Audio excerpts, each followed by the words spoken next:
Here at the corner of Gerlaw and Huffman sits a well-kept home and yard. But just across the road, and now look at weeds. And down the street, not so good. Just a couple blocks away, they're vacant, they're burned. No picture postcard here. Lodia Furnas has been here to see it all. I have grown to love Dayton. She's lived in the neighborhood almost 50 years. This picture of Lodia in the 1980s when she led the neighborhood fight to close the X-rated cinema. This is Lodia today, still keeping watch and helping police. I let them know the hot spots. 7 days a week, 365 days a year. I'm trying to put the neighbor back into the hood. Lodia is addicted to this because she says her corner of the world has too much crime, too many rundown buildings, drugs, and... The crack whore? The crack whore. Yeah. That's more than a prostitute. That's one doing it for drugs. Never afraid to let you know exactly what she thinks, Lodia says police cannot be everywhere all the time, so that's where she comes in. And I respect people, and I want people to respect me. She wishes backing up would take her back to the neighborhood's good old days. But reality is reality. And Lodia says if she's going to make a difference, she's got to be on the street.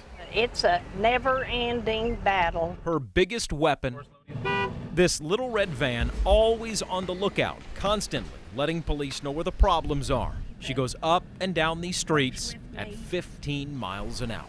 That's a vacant lot right there. And how about this? She's put more than 100,000 miles on this thing. There was the problem house that I got taken care of. Her goal is to have people respect and enjoy their neighborhood. People like Audrey Starnes. You know, to make a neighborhood better, you have to give to the neighborhood. Starnes took a chance and opened a neighborhood daycare inside a building the city almost tore down. Lodia was the daycare's biggest cheerleader. Because she's 70 years old. Yes. I'm afraid 70. of her. I'm afraid of her. And in 2006, some drug dealers were apparently afraid for their livelihood.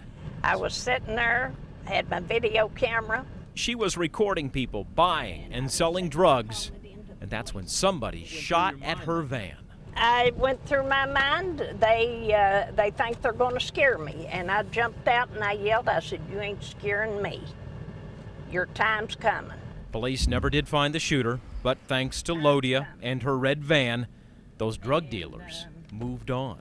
Very loyal to the neighborhood. She's very devoted. She's really trying to make a difference in the neighborhood. Safe to say, Lodia could have left all this and moved to the suburbs. That's not for me. Why's that? The city of Dayton is where I have been most of my life. And that's not about to change now. I've had too many people to call me and thank me for what that I have done in the neighborhood. Lodia Furnas, rolling down the streets of East Dayton, just being neighborly. And as long as I'm able, I'm going to continue.